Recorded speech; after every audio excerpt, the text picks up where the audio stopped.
బానిసల పిల్లల కోసము జన్మతః పౌరసత్వపు హక్కు మేం తీసుకొనొచ్చాము, అది పూర్తిగా దుర్వినియోగమైంది అమెరికాలో. ఇవండి డొనాల్డ్ ట్రంప్ లేటెస్ట్ గా చేసినటువంటి వ్యాఖ్యలు. సుప్రీంకోర్టుకు వెళతాను అంటున్నాడు. దీని మీద ఒక రచ్చ అనేది నడుస్తోంది. ఏంటది? కొన్ని విషయాలు మనం ఈ వీడియోలో తెలుసుకునే ప్రయత్నం చేద్దాం. ఒక 4-5 రోజుల క్రితం మనం మాట్లాడుకున్నాం ఒక పర్టికులర్ టాపిక్ గురించి. డొనాల్డ్ ట్రంప్ వచ్చి రాగానే ఒక ఎగ్జిక్యూటివ్ ఆర్డర్ మీద సైన్ చేశాడు. అమెరికాలో పుట్టుకతో ఇమ్మీడియట్ గా ఆ పిల్లలకు పుట్టగానే పౌరసత్వం అనేది రాదు. అలా రావాలి అనంటే తల్లిదండ్రుల్లో కనీసం ఒక్కరైనా అమెరికన్ సిటిజన్ అయ్యుండాలి, లేదు కనీసం గ్రీన్ కార్డు హోల్డర్ అయినా అయ్యుండాలి. అలా కాకుండా ఏదో ఒక వీసా మీద నేను వచ్చాను అమెరికాకు, పిల్లోన్నో పిల్లనో కనేస్తాను, ఇక వాడికి అమెరికన్ సిటిజన్షిప్ ఇవ్వు అనంటే కుదరదు. ఫిబ్రవరి 19వ తేదీ వరకు మాత్రమే కట్ ఆఫ్, ఫిబ్రవరి 20వ తేదీ నుంచి ఈ చట్టం అమల్లోకి వస్తుంది అని చెప్పి డొనాల్డ్ ట్రంప్ ఒక ఎగ్జిక్యూటివ్ ఆర్డర్ మీద సైన్ చేశాడు. ఇమ్మీడియట్ గా 22 రాష్ట్రాలు దీని మీద కోర్టుకు వెళ్ళాయి. 22 రాష్ట్రాలు మొత్తం 5 కంప్లైంట్స్ రాసుకుని వాటిని కోర్టుల్లో సబ్మిట్ చేశాయి. సో కేసులు నడుస్తూ ఉన్నాయి. ఇప్పుడు లేటెస్ట్ గా డొనాల్డ్ ట్రంప్ ఏమన్నాడంటే, ఎస్ జన్మతః పౌరసత్వం అనేది అమెరికాలో ముందు నుంచి ఉంది. ఎందుకుంది? ఒక్కసారి పాస్ట్ లోపలికి వెళ్ళి ఆలోచించే ప్రయత్నం చేయండి అని చెప్పి అంటూ ఉన్నాడు. ఒకప్పుడు అమెరికాలో స్లేవరీ ఉండేది, అంటే బానిసత్వం అనేది ఉండేది. ఆఫ్రికా నుంచి బానిసలను తీసుకొని వచ్చి అమెరికాలో పెద్ద పెద్ద వాళ్ళ ఇళ్లలో పనిచేయించడము, అమెరికాలో ఉండే కార్న్ తోటలలో పనిచేయించడము, పత్తి తోటలలో పనిచేయించడము, ఇదంతా కూడా ఉండేదండి. మీరు రూట్స్ అనే నవల గనక చదివారంటే అందులో చాలా డీటెయిల్డ్గా ఉంటుంది. చాలా సందర్భాలలో మనం రూట్స్ నవల గురించి మాట్లాడుకున్నాం. అలెక్స్ హెలీ అనే రైటర్ రాశాడు. కుంటా కింటే అనే ఒక పాత్ర ఉంటుంది అందులో. ఆఫ్రికా నుంచి అతన్ని ఎలా తీసుకెళ్తారు, ఆ తర్వాత అతని జనరేషన్స్ ఏమవుతాయి, అవన్నీ కూడా ఆ నవల్లో ఉంటుంది. సో స్లేవరీని తొలగించాలి అనంటే అకస్మాత్తుగా తొలగించడం కష్టం కదా.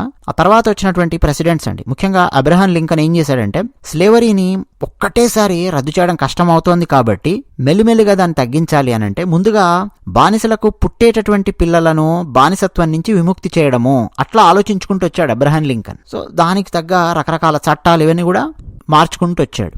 నిజానికి ఈ అమెరికా రాజ్యాంగం రూపొందించినప్పుడు కానీ ఆ తర్వాత వచ్చినటువంటి రాష్ట్రపతులలో కానీ కొంత ఆలోచన ఏంటంటే, ఈ బానిసలు వచ్చారు సరే, ముందు నుంచి తీసుకురావడం ఇదంతా ఉంది, మరి బానిసత్వాన్ని రద్దు చేయాలంటే ఏం చేయాలి, వాళ్ళకు పుట్టేటటువంటి పిల్లలకు గనక అమెరికన్ సిటిజన్షిప్ ఇస్తే ఎలా ఉంటుంది అన్న కోణంలో ఆలోచించి అమెరికన్ రాజ్యాంగంలోని 14వ సవరణలో దాన్ని చేర్చారు. తల్లిదండ్రులు ఏ వీసా స్టేటస్ మీద ఉన్నారు అన్నదాంతో సంబంధం లేకుండా అమెరికాలో ఒక మహిళ ప్రసవించింది అంటే ఇమ్మీడియట్ గా ఆ పిల్ల లేదా పిల్లవాడికి అమెరికన్ సిటిజన్షిప్ వచ్చే విధంగా 14వ సవరణ అనేది అమెరికా రాజ్యాంగంలో జరిగింది. సో ఇవన్నీ డొనాల్డ్ ట్రంప్ లేటెస్ట్ గా ఇచ్చినటువంటి ఒక స్పీచ్ లో ఆయన మాట్లాడాడు. అరే మంచి ఉద్దేశ్యంతో పెట్టారు. అంతకుముందున్నటువంటి అమెరికా రాష్ట్రపతులు క్రమక్రమంగా స్లేవరీని తీసేయాలి, తగ్గించాలి, ఈ ఉద్దేశంతో పెట్టారు. కానీ ఆ తర్వాత క్రమక్రమంగా ఏమైపోయిందంటే, ప్రపంచ జనాభా మొత్తం వచ్చి అమెరికాలో కూర్చుంటానంటే ఎట్లా?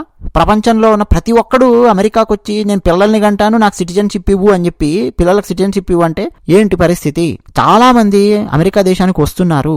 అర్హత లేనటువంటి వ్యక్తులు ఈ చట్టాన్ని ఉపయోగించుకుంటూ ఉన్నారు.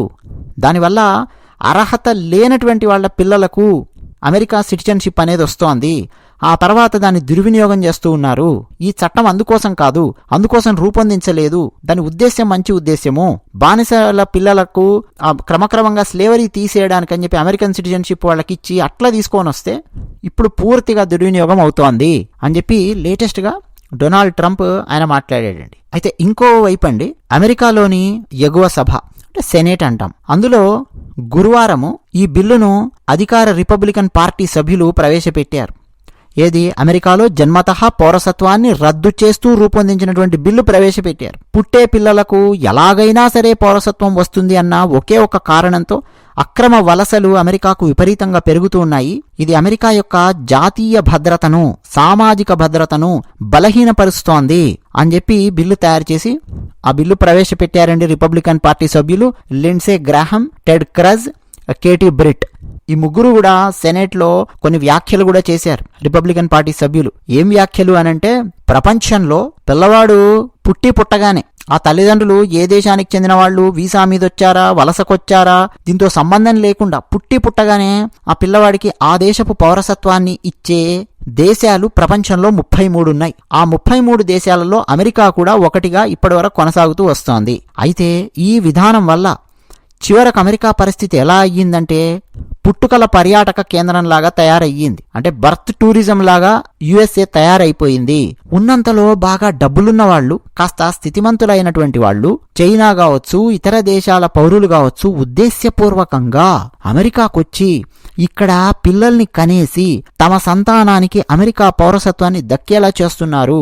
అమెరికాకు ఇంతమంది రావడానికి జన్మతః పౌరసత్వం అనేది కూడా ఒక కారణంగా ఉంది అని చెప్పి రిపబ్లికన్ నేతలు వాళ్ళ ఎగువ సభలో, సెనేట్లో వ్యాఖ్యలు చేశారు. అయితే జన్మతః పౌరసత్వాన్ని రద్దు చేస్తూ డొనాల్డ్ ట్రంప్ ఇచ్చిన ఎగ్జిక్యూటివ్ ఆర్డర్ను విపక్ష డెమోక్రటిక్ పాలిత రాష్ట్రాలు 22 రాష్ట్రాలు నేను మొదటగా చెప్పినట్టు ఫెడరల్ కోర్టులో సవాలు చేసి ఆ ఉత్తర్వు అంటే డొనాల్డ్ ట్రంప్ ఇచ్చినటువంటి ఎగ్జిక్యూటివ్ ఆర్డర్ మీద స్టే తెచ్చుకున్నాయి. బట్ రిపబ్లికన్ పార్టీ మాత్రం సభలో బిల్లు ప్రవేశపెట్టింది. డొనాల్డ్ ట్రంప్ ఇంకా స్ట్రాంగ్గా చెప్తూ ఉన్నాడు, నేను సుప్రీంకోర్టుకి వెళ్తాను, అక్కడ నాకు అనుకూలంగా తీర్పు వస్తుంది అని 100% విశ్వాసం నాకుంది అని డొనాల్డ్ ట్రంప్ మాట్లాడుతూ ఉన్నాడు. సో ఓవరాల్గా మొత్తం విన్నారు కదా.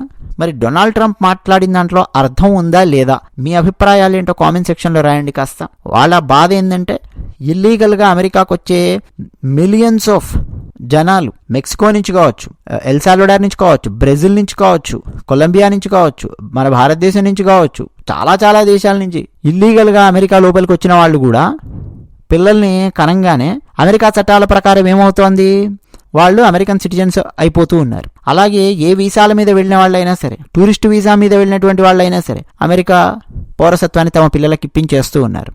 దీనివల్ల అమెరికాలో ఉండేటటువంటి రీసోర్సెస్ని ఎక్స్ప్లాయిట్ చేసే పరిస్థితి తయారయ్యింది అన్నది డొనాల్డ్ ట్రంప్ యొక్క వాదన. అయితే సుప్రీంకోర్టుకు గనక డొనాల్డ్ ట్రంప్ వెళితే అక్కడ బహుశా అక్రమంగా వచ్చిన వాళ్ళ పిల్లలకు మాత్రం పౌరసత్వం ఇవ్వాల్సిన అవసరం లేదు, బట్ సక్రమంగా వేరే వీసాల మీద ఉన్నా సరే వాళ్ళ పిల్లలకు పౌరసత్వము ఇవ్వండి అని చెప్పి సుప్రీంకోర్టు అనే అవకాశం కూడా ఉందేమో తెలీదు. బట్ దాని మీద కూడా డొనాల్డ్ ట్రంప్ రకరకాల రూపాలలో యుద్ధం అయితే చేస్తూ ఉన్నాడు చట్టపరంగా. ఒక్క చిన్న విషయం చెప్పి ముగిస్తాను.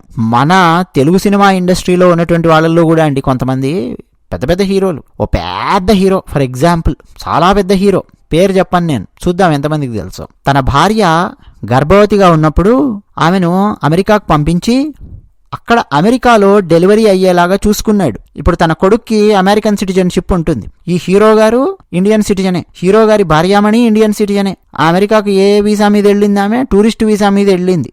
B2 వీసా మీద పంపించి భార్య గర్భవతి అయిన తర్వాత 5 నెలల గర్భవతో 6 నెలల గర్భవతో ఉన్నప్పుడు అక్కడ పంపించి, ఏదో కారణం చెప్పి అక్కడ పంపించి మొత్తానికి అక్కడ పిల్లోని గని వాడిని ఇక్కడ తీసుకొని వచ్చారు. ఇప్పుడు వాడు అమెరికన్ సిటిజన్ అన్నమాట. దానికి ఆ హీరో గారి కారణం ఏం చెప్తారంటే, ఇక్కడ మన భారతదేశంలో వాకింగ్ చేయడానికి పెద్ద ప్లేస్ కనిపించట్లేదు, అమెరికాలో వాకింగ్ చేయడానికి బాగుంటుంది, అందుకని చెప్పి నా భార్యను అక్కడ పంపించాను అని చెప్పి ఓ దిక్కుమాలిన కారణం చెప్తాడు హీరో.